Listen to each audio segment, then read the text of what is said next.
Afternoon, everyone. So excited to be here. I'm Sydney Holmes. I'm the founder of No Ifs PR, and I'm so glad to be moderating this fireside chat. So what we're going to talk about today, it's become sort of increasingly important to be known as a company with exceptional values and a collaborative culture. So with us today, we have two folks who are exemplifying that. Both of them are recent winners of the Crain's Best Places to Work Award, David and Dinesh. Who we're going to hear from today as we talk through building an effective company culture and what the future of work could look like. So guys, I'm going to give you a second to introduce yourself and we'll go from there. Dinesh, we'll start with you. Great. My name is Dinesh Boaz. I'm a creative director and co-founder of Direct Agents.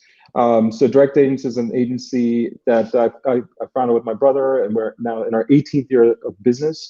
We really specialize in helping medium to large size brands scale across all digital advertising channels, including media buying, analytics, creative, and really helping our clients figure out that customer funnel and customer journey to provide them an optimized response in both delivering new subscriptions, new customers, new potential opportunities for clients to target online, and really scale that across all their digital media channels. Amazing. And I would just add that some of our clients are in the D2C space, in the B2B space, and also streaming and subscriptions. So really playing that sort of direct response model where we can help you measure performance, help you optimize your media channels, and provide that like best-in-class creative experience when you're attempting to reach your consumers. Awesome. And then David, go ahead. Awesome. Thank you so much, Sydney. And Dinesh, awesome to be on this panel with you. David Walker, I'm the co-founder and CEO of Triplemint, and we are a boutique tech-powered real estate brokerage that helps people buy, sell, rent homes across the whole tri-state area now, and growing quickly. We've been around for about 10 years, which I thought was a long time. Dinesh, you take the cake with 18. So we've got a lot of experience with culture while scaling between us. We ultimately are a company that focuses on people, and we have grown by providing an incredible experience for our people, both our full-time employees as well as our real estate agents, so that they can go and provide an incredible experience for other people, our buyers, sellers, and renters. And we do a bunch of cool things with technology and data science and marketing and all sorts of other things to make that experience better. But at the end of the day, it comes down to empowering our team to provide the best possible experience when people are buying, selling, and renting. I think that the human element of the real estate transaction has just not been focused on enough historically, and culture hasn't been a topic of conversation within our industry to the extent that it should. Very true. Amazing. So we will go ahead and hop into some of our questions. I want to say to those of you who are tuning in live, if you have any questions for Dinesh or David or both, feel free to pop them into the chat, and we will save a few minutes at the end for a little bit of Q&A. So don't be shy. So first and foremost, both of you just recently won an award for creating one of the best places to work in New York from Crain's New York Business, which is amazing. Congratulations to both of you. Want to start off with a really basic one. What do you think makes a great company culture? Why do you think that your company was chosen as one of the best places to work in New York? Do you want me to take that first, or? Sure. Go ahead, Dinesh. Sure. After you. Sure. So yeah, I think obviously it was a great honor to win the award or to be nominated, and I think one of the things that we really focus on is just ongoing feedback. So I think having the open and honest conversations with our employees. So I think from the focus on their career path to the focus on growth is a big focus for us. Two, I think having a great culture of things that are collaborative, so where we can get people together. And obviously the challenges of the past 2 years have been really pushing the boundaries of what we can figure out, and how do we get our creative thinking hats on as leaders of how do we create those moments of collaboration. And now that it's getting safe again and people are getting together again, obviously that's becoming easier. But I think that's been a big part of that, is like curating that from all different types of people within the agency. So not just top down of having like corporate style events, but how do we get smaller groups together, whether it's something that's more fun and active, or like a fitness class, or whether it's building something together or making something, or just company-wide happy hours that we can create those opportunities outside the agency, and really get people to get in their comfort zone and make them really purpose driven. So we're here together as leaders to get our teams together and really making those connections. We lost so many of those things last year. Like, I mean, we grew, as David mentioned, the growth for Triplemint, we saw tremendous growth as well, where we onboarded so many people remotely. And when we started opening our offices, people were walking around saying, who are all these people? Like, we don't know them, right? And I personally I was saying that I was guilty of the same thing. So I think, as soon as we were opening and getting back to this like sort of hybrid schedule that we're in now, I think we really focused on like as many things that we could do to bring that idea back, that we're all like friends and friends first before we're colleagues and coworkers. And I think, a lot of things that we focus on like is how to build that like friendly, fun culture. And so I think that's a big part of what we do. I'll add just a couple of things. I think just flexibility and thinking about, what people are looking for. We think a lot about company-wide surveys where we're actively surveying the company. We're asking all the difficult questions that we hear that we don't want, to hear sometimes. It's having those conversations with our executive team and looking at the good feedback, the bad feedback, figuring out a way that we can sort of balance our response. I think also just having a lot of open lines of communication, especially the past 18 months have tested that, is that we have to continue to talk about what we're working on as a leadership team, but then also let everyone talk about what they're working on, what they're doing, focusing on the value of what everyone's contributing to the company and showcasing that. I think that's a big thing about what we do. It's not just the top people that are in our sort of like orbit, but everyone else that are really kind of like making things happen behind the scenes, or they're showing their growth and making an impact.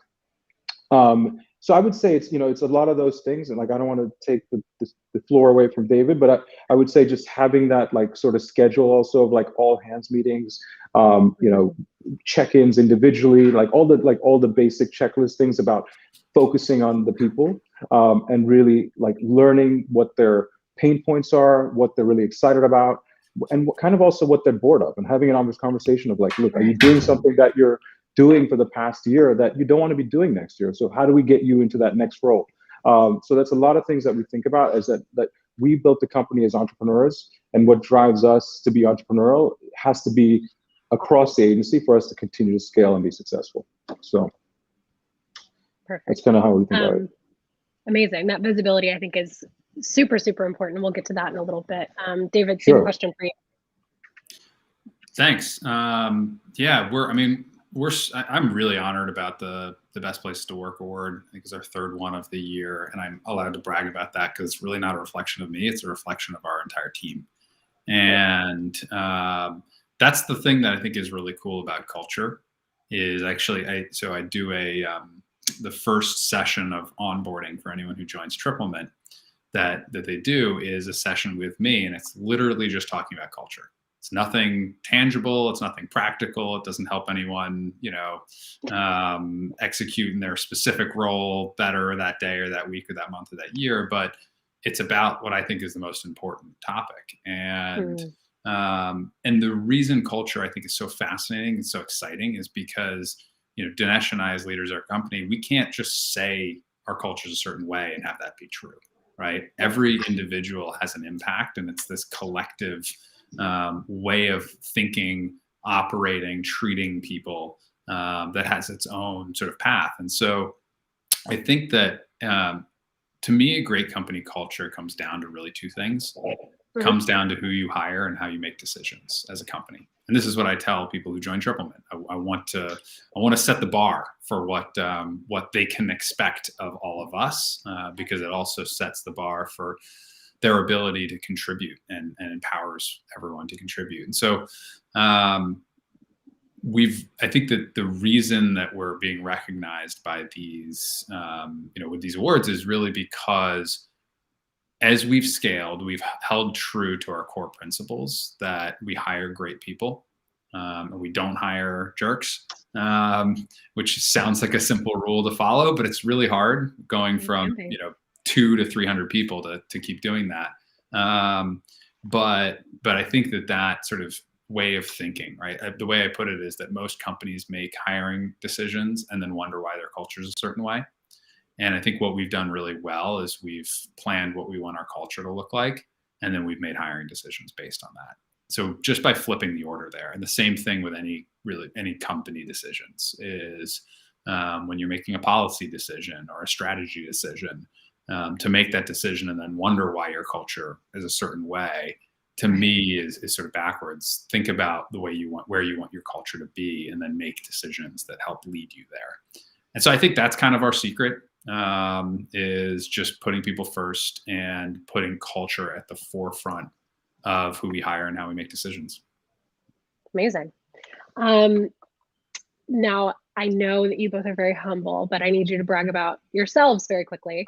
I want to know sort of what you think a core tenet of your leadership style is. Why do you think individually you've been a successful leader? Dinesh, we can go ahead and just start with you again.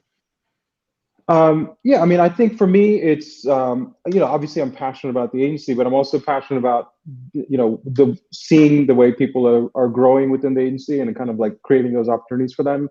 I also recognize the importance of one, obviously mentorship, leadership, but then really connecting with people. I think, as our managers are getting more people and as we're growing, I think we think a lot about like, how do we create those connections? And so I think for me, my leadership style is definitely focused on like, how do I get to know people? How do I get to know the details about their personal lives that they're sharing with me and I can remember and like reference? I don't know, someone is buying, someone that I work closely with is buying a new home. So I'm very aware like that's something going on in their lives. So, we talk about it. So I think it's having those like active moments of like, can you connect with someone beyond just like the tasks that you're trying to get accomplished for the agency or for a client project?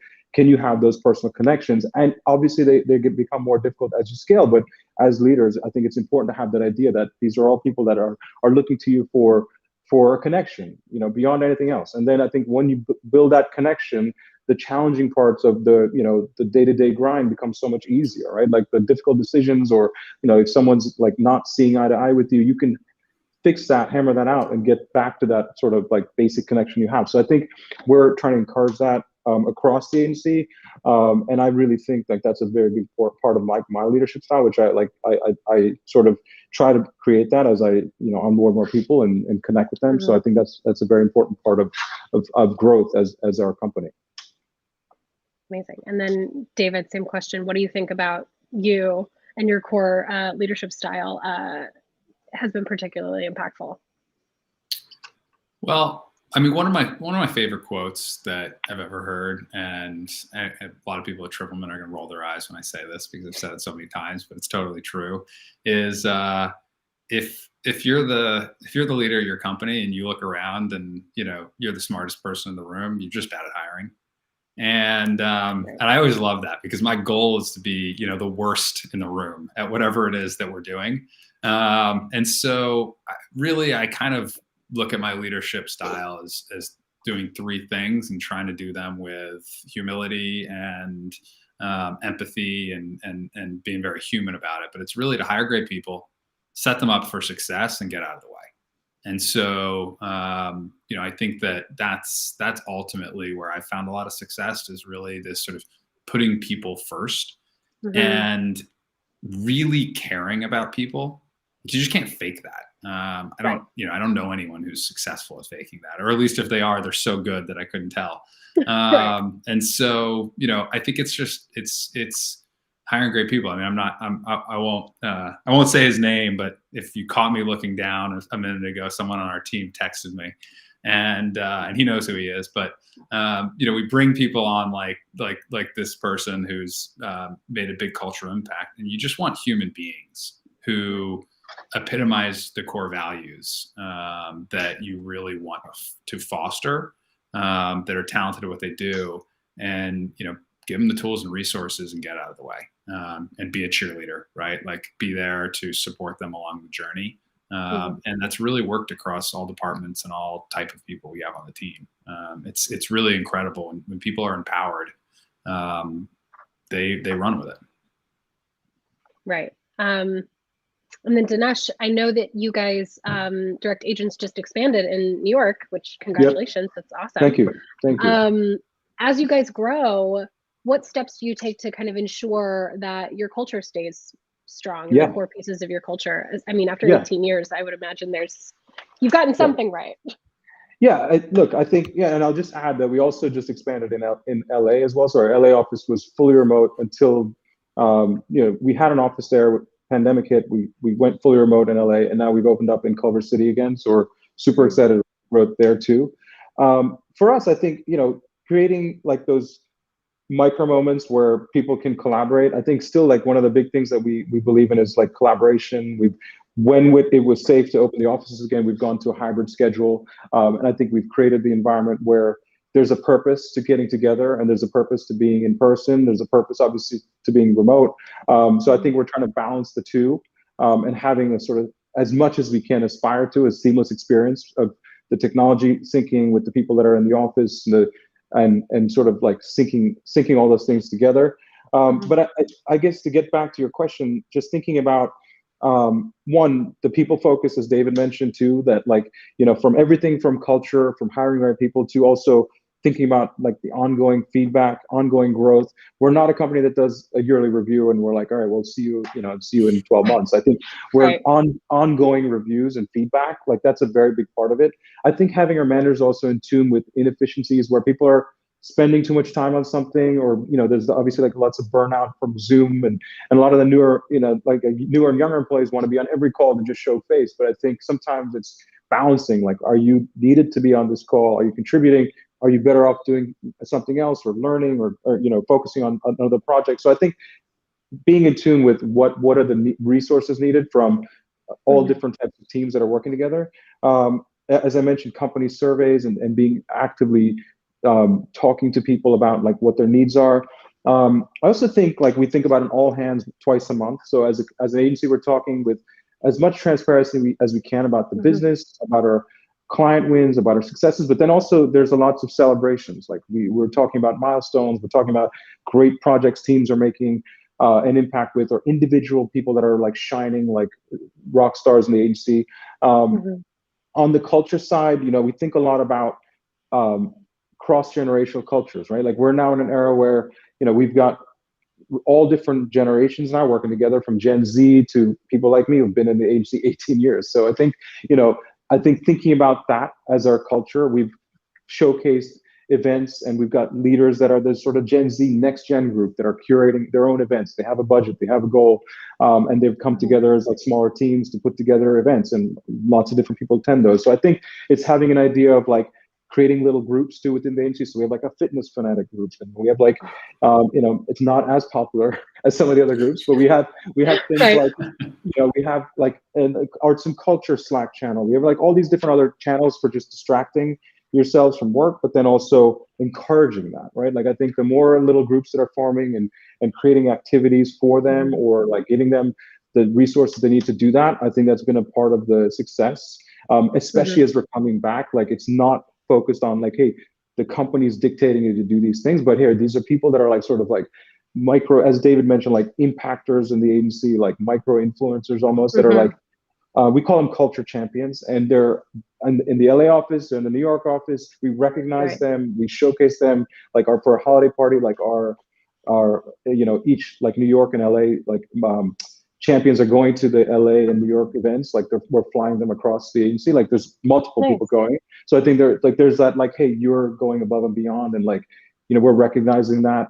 So I think it's all those things together with the focus on still cutting edge education and like learning, being the best in class of what we do, and obviously like doing the best kind of work that we can for clients, and putting people in environments where they wouldn't normally be in their stage of their career, but fast tracking some of those opportunities, because we are, we're less than 100, we're almost 100 people. So we're not a 500 person agency where you're just one cog in the machine, but we're creating those opportunities for you to plug in and get ahead and learn in a much faster way. That recognition too, I feel, is super important, particularly in like a client services kind of company, where like client services is tough work, and sometimes it's a thankless job. So it's nice to have your agency recognize the work that you're doing, maybe when clients aren't, or Right. you know, Absolutely. tough. Yeah, and also being very in tune with the client relationships. I'm sure David is in Totally. the same position where if something is going great, everything is going awesome, like, or if some clients don't sync with certain people or certain teams, like getting ahead of that, protecting your employees. Obviously, you want to keep the client, but Right. we've definitely gone to bat for teams that have been like the client's just really difficult, and we've had to have harder conversations with the client. Like, look, Mm-hmm. this is going to burn everyone out. Like, there's Mm-hmm. only so much that we can tell them that they're not good enough. They need to do more. Like, you almost Right. need to level set. Like with the pandemic, I think it's almost level setting with clients too, because they're moving at a lightning pace. Their expectations are harder. They have certain pressures on them. So I think it's having like some sensitivity around, okay, this team is doing so much for this client. If the relationship is going only one way, I think having conversations about that and being attuned to that. Mm-hmm. So I think, I'll just summarize. I think it's in like an ongoing thing, like learning as leaders to figure all this out and just being open to continuing to learn and grow. Like that's the big thing that's helped our agency on the leadership level. Amazing. And then David, I know in real estate, often you've got your own employees, but then you have agents, and things can get a little bit siloed because everybody's kind of running their own business. What do you do to kind of unite everyone under the Triplemint umbrella, so to speak? How do you kind of bring everyone together in a business that is inherently pretty insular? It's a good question, and there's sort of two ways to look at it. The first Mm-hmm. maybe feels like I'm beating a dead horse, because if I think if anyone has any questions about my view on the importance of hiring the right people, they've hopefully been answered. But it really, like, the first way to answer that is hire people who are looking for what you're trying to provide, right? Like, hire people who are culturally interested in the conversations you're having, the types of things you're doing as a company, because that's the first step of having a fabric, right, of culture that runs through your whole organization. And so for us, I mean, I think a big element of that is that I'm in an industry where the sort of the traditional mindset amongst real estate brokerages is everything's fine, everything's perfect, Mm-hmm. just, do your job kind of thing. And, one of the things that I think that we sort of dared to do early on was just say, like, hey, not everything's perfect. And you know what? Right. Frankly, we're not perfect. I'm not perfect. We're going to make mistakes as a company. We're not going to be great at everything. But we are going to be a company that can acknowledge that is putting a meaningful effort to thinking about the problem a little differently, instead of just sort of pounding out at the same, drumbeat that's happened for 100 years. We're saying, like, look, let's actually attack this challenge differently. Let's actually ask for feedback. Let's find the areas that aren't great, and acknowledge that no one's perfect, right? And get a group of people who really want to improve, who want to push our industry forward. So if you have that sort of collective fabric through your hiring, then that allows you to do really tangible things like, have better communication and transparency, right? That's a huge and simple thing to do. Well, it's not simple is totally the wrong word. It's conceptually simple. It's really hard to execute effectively. But, like, people want to know what's going on. They want to be tied to the mission of their company. It's so obvious. You don't need, anyone on a panel to tell you that, the biggest shift, I think, in business over the past 20, 30 years has been this thinking about, it being less of a job and more of a calling. And where does that come from? That comes from the why. Why am I doing this job? And what does that mean to me as a human? And how does that inspire me and push me forward and help me achieve what I want to achieve in my life? And I'm looking for a company that I can believe in the mission. So I'm doing more than I'm not a cog in a machine. I'm part of creating a change or a solution in the world. And so you need communication to do that effectively. And so that's obviously been a challenge, or not really. It's been a challenge in adaptation over the past 2 years. Communication itself isn't any more of a unique challenge than it was when we were all in person. The real challenge is how quickly can we adapt. And so I think ultimately it comes down to being really simple: is ask people what is needed, and do your darn best to deliver it, and be super transparent and open about, the fact that you aren't going to be perfect at all times, and no one is, and you're going to work your tail off to make it as good as it can be, and get a lot of people who want to be in a culture like that. Yeah, that investment in communication is so important, because I think now more than ever, we're kind of in this space where people are looking for meaning in their jobs. Nobody just wants to go and like sit in front of a desk, and we're working more uniquely than ever. This time, even 30 years ago, we weren't sitting at computers and working all day. So it's a totally different mindset. And I think you're right that like folks need meaning. Otherwise it's like kind of miserable, so I can definitely value that effort towards communication. That's super important. And I want to just touch on something Dinesh said that I thought was really Sure. impactful to me. Was just, Dinesh, you're talking about whether it's in person, whether it's virtual, whatever it is, have it be purposeful. Right. Mm-hmm. Like that concept, I think, is just so critical. Is Right. There's no right culture, right? There's no right, work environment, in person, hybrid, remote, different teams. It can be. The key is whatever it is that you're choosing to do as an employee, as a employer, is to be purposeful in it, and think in advance about what does this mean, right?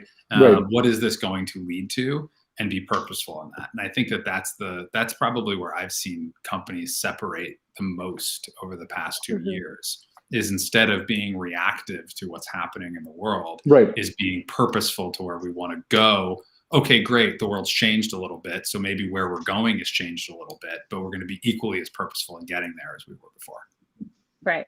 Yep.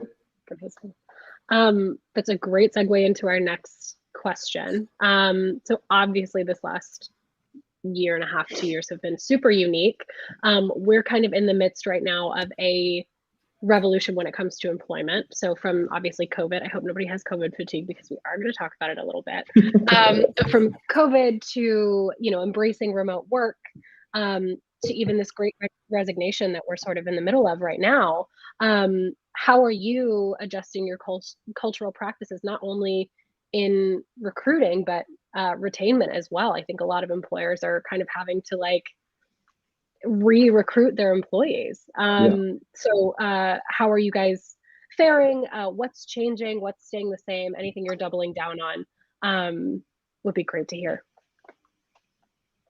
Sure, I can tackle that first. Sure. Yeah, as I'm sure David, is in the same boat. We're all kind of in this period of like figuring things out, fatigue, but we're still, we still got to keep adapting. So I think one of the things that we're thinking a lot about is the hybrid schedule and being in tune to what people are doing in the industry, but also, as I mentioned, like the purposeful meaning of it, of like the days that we're together. So we've gone with a three days in, 2 days out schedule. And some of our counterparts are not doing that, some are doing that, but we're testing the waters with that. And I think it's like making those days when you're together with your teams, like coordinating schedules as much as you can with the days your teams are in. I think having events around the agency, whether it's a cultural event or happy hour or something that you can get together and like make those days together really count. And there's a lot more of those kind of events happening at the agency, especially as we're like going through a lot of the things that you mentioned, where it's like retention, it's onboarding new people. And so I think that's obviously on this sort of like what the schedule means. But we're also thinking a lot about that onboarding period and like really getting to know people a different way. So that's definitely something that we've changed, where like you onboard someone and it's like, all right, great, your first week. I think we're thinking more like, okay, that onboarding is like 3 to 6 months of getting to know that individual and making sure we're addressing their needs. And you talk about the great resignation, these are still things happening, right? People are still figuring out if this is the right place for them. We talk a lot about also and focus on individual growth. So we look at people's growth timeline a much different way. So in the past, we've looked at, okay, here's like your 1 year mark and your 2 year mark. And now it's like much faster for us. It's like 6 months, 3 months. Like, are you doing what you want to do? Like having a conversation about that, 6 months, 12 months, creating more opportunities for education across the agency, creating outside of the agency learning opportunities, bringing in resources that you can be, there's some like tools and things in our industry that we introduce for people that have put in a certain amount of time here we're paying for some of those resources, but we're saying like, look, we're committed for you to grow in the agency. So not just internal trainings, that is much more organized now for us, but also like external resources that we can bring in. So I think for us, it was just adapting, one, like figuring out the schedule that worked, but then two, individual focus on employees more than ever. And that's also, I think, been a benefit for us, because now we really have a core group, even as we people that we really know, are part of this sort of mission, right? Like as David mentioned, like creating that mission, creating the purpose. Like we talk a lot about like, why are we doing things? What's your impact? And how can we create more value for you? Like, it's not just about us. It's not, and I think that's the thing I've probably learned over the past, however long I've been doing this, is that now it's about like us more than ever. It's not just about, us and them, like it's our team. And like, how do we creating that like really good feeling that everyone's excited about? Like, that's the goal in this sort of new era that we're in. And look, there's obviously companies that are going to pay more, give you like perks that are going to be better than ours, like you're fully remote in Hawaii. I don't know, like there's crazy things. Like go work in Barbados forever. Like I would love those things, but I know what works for us. I know what we can't do, and I've focused a lot less as as a leadership team. I think we focus a lot less on the stuff we can't do, and the stuff that we can do really well with what we can offer employees. And two, I think we focused less on the people that are leaving and are unhappy for whatever. We can't address every single individual need, but we're focusing a lot more on the people that are doing well. There's a lot of research around, look, that top 30% of your teams that are like amazing. They're impacting like crazy. Like, how do we get that 30% to be 50%? How do we focus on more of those people that we can make them greater parts of our business? So we focus a lot less on, holding on and like stressing out about this regulation thing, and I think focus more on like, hey, we're going to do a better job at making people that are like really awesome even better and more excited about the agency. So I think that's helped us sort of that paradigm shift of like stress out employer to more like, okay, there's a baseline, we know what we want. As David talks a lot about hiring and like having a baseline of what you want. Like, we know what we want, we know what we can do well, we focus on that.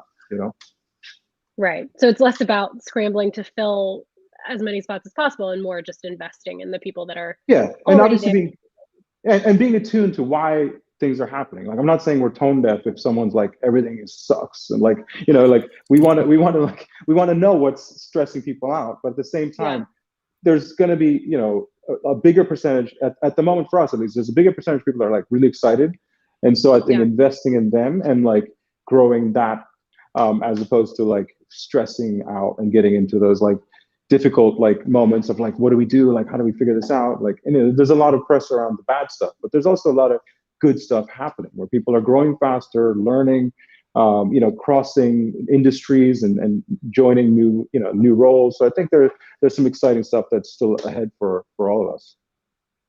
Awesome. And then David, same question. How is Triplemint and how are you in particular sort of evolving your cultural practices to fit this sort of wild west of employment that we're sort of in right now? Go ahead. Yeah, I think it's been really interesting, right? Because I bet if you had asked me 2.5 years ago, I probably would have thought of it. But if you directly asked me, hey, is having an office where people work together and are physically together in person, is that a core tenet of your culture? I probably would have defaulted to saying yes, because it's just like, well, yeah, I guess so. Like, people are, it sort of is what it is. Like that's how people generally interact in our offices, right?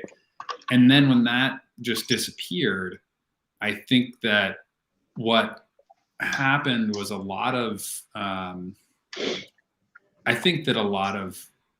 sort of cultural, that can be almost a cultural Band-Aid, right? Like, just like liking someone at the office can make you put up with things that you may not have put up with otherwise.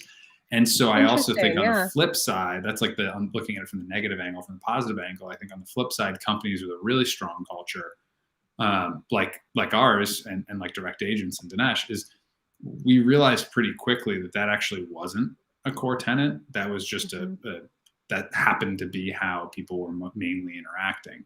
And that I think our culture goes so far beyond that we could Right. adapt how people work, where they work, how they communicate, to fulfill our natural culture. The challenge that I think every company faced, though, is that you had to actually make changes. So you couldn't just keep things the way they were and then just remove everyone being in person, because obviously we relied so heavily on drop-ins and drop-bys and hallway conversations. I mean, I'll take that, I'll take that right on the chin. Like, I was getting a ton of sort of pulse information, right, about our company from being in the office. And so personally, I had to really adjust how I was going to, gather information and sort of communicate more effectively. And so, I did, and it worked fine, right? I just set up more one-on-ones. And in some ways it was better because I had to proactively talk to people, right? Pick up the phone and just call somebody, which in some ways created a more intimate and sort of engaged conversation. So the biggest thing that I learned from all this is that, culture shouldn't rely on any one specific thing. Like, a really strong culture goes beyond and can adjust, whether you have to change how or where people work and how or where you how you communicate. And we were able to do that. And so I think it's been exciting. And then it's opened eyes, right? Dinesh and I were talking about this, I know, last week, where, hybrid, in-person, virtual, like, all can be successful. And it's really now the options have become more broad. And so that allows us to be more strategic and purposeful, right? What is right for this team to achieve its goals? What's right for this other team to achieve its specific goals? And we just see more options now.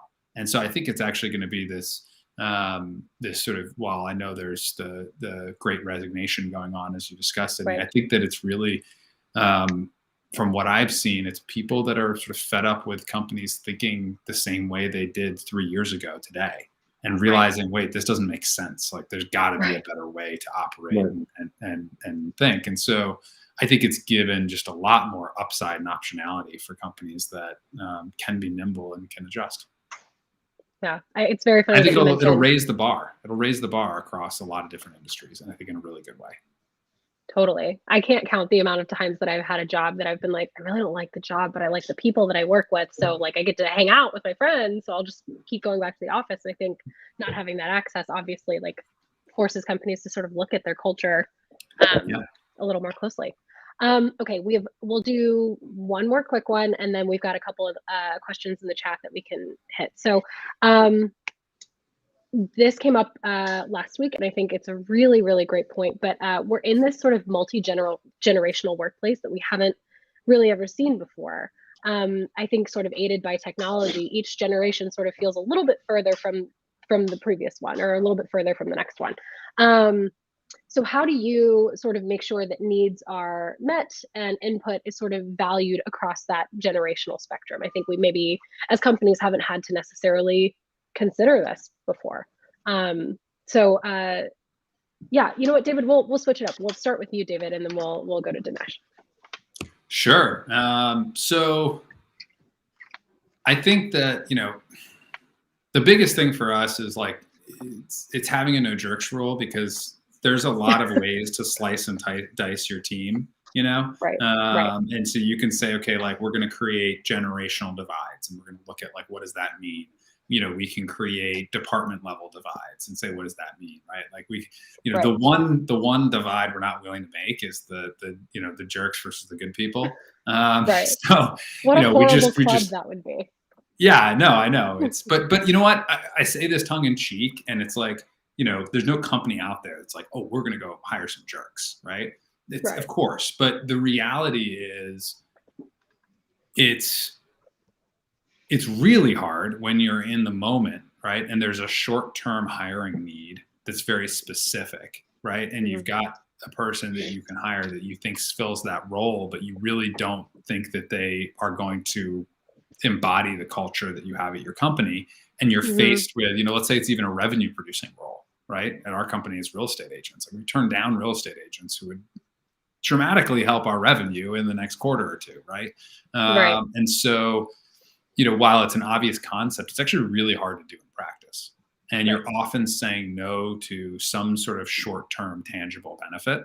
And so, if I look at the mistakes that I think I've made personally, like they generally they all come around the same concept of prioritizing some sort of short-term,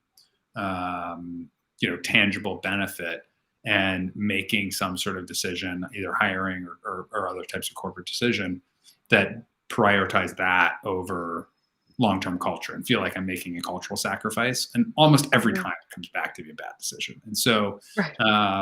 I'll sort of flip that question a little bit and just say that, I think it's regardless of, area, generation, et cetera, it's really about making sure you stay true to that cultural sort of end goal versus the short term.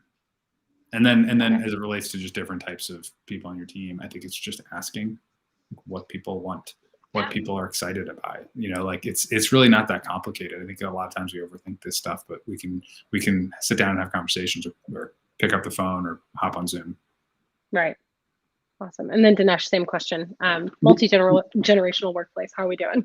Yeah, I love what David said about the no jerks rule. I kind of want to implement that across the agency. But I guess it's, we think about it the same way. It's having the right people that are coming into the agency and being, even as recruiting can be challenging with certain positions or certain times, I think just having that basic idea, we want to spend time with this person. I always ask my managers, if you were to travel with this person, what would that experience be like? And could you do that? And that's kind of a baseline of these are the type of people that you want to be around. So I think just having that no jerks idea, I love that.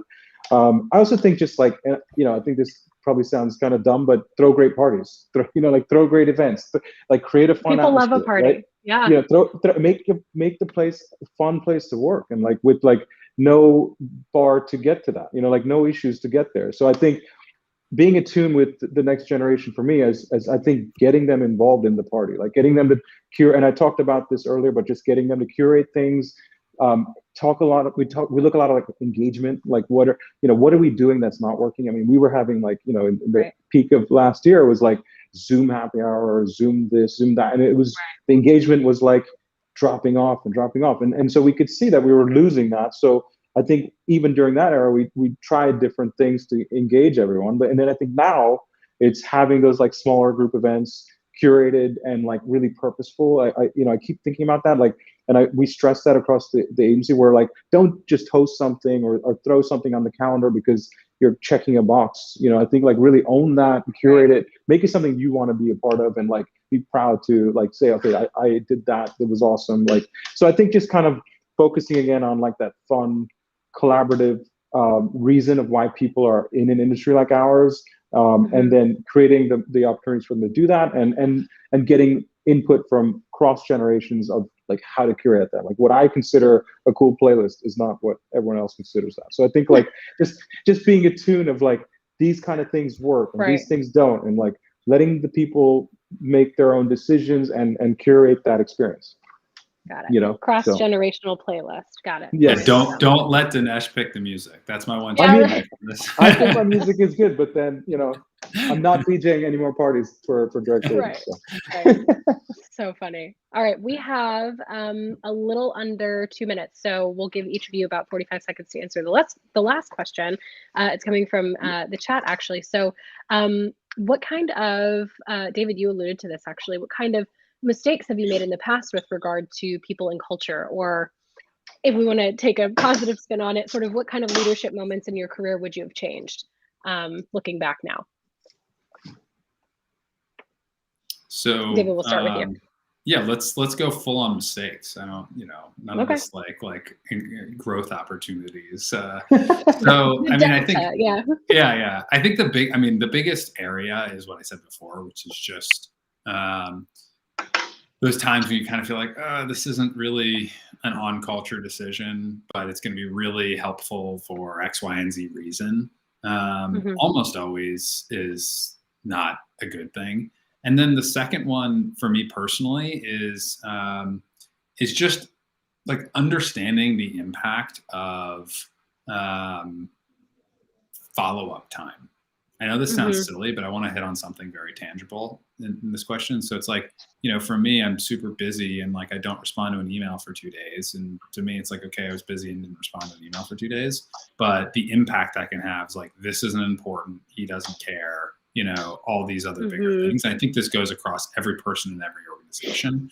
And so just most of my mistakes have been, not really appreciating the impact that my communication style or something has on the very individual human level.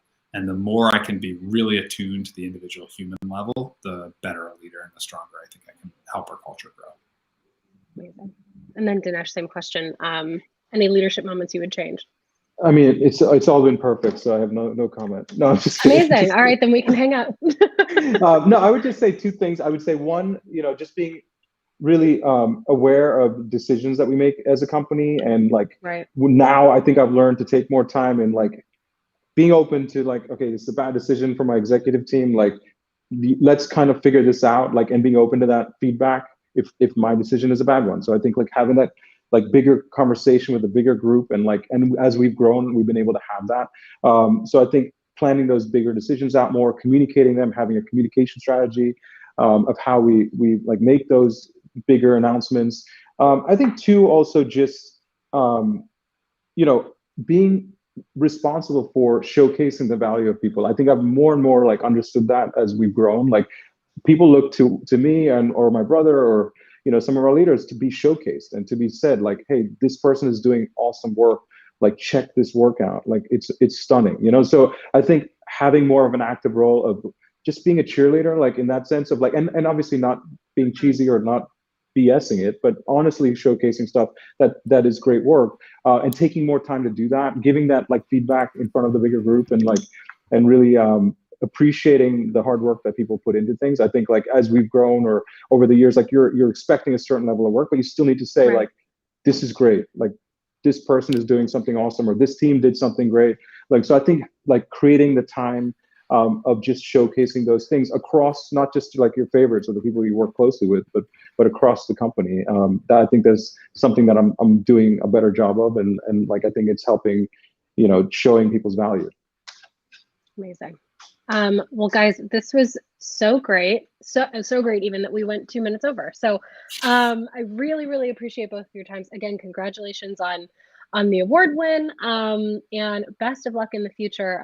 This was delightful. Really appreciate it. Great. Thank you. Awesome. Thanks, Dinesh. Thanks, David. Thanks, Sydney. See ya. Have a good one. Take care, everybody. Yeah. Bye. Bye-bye.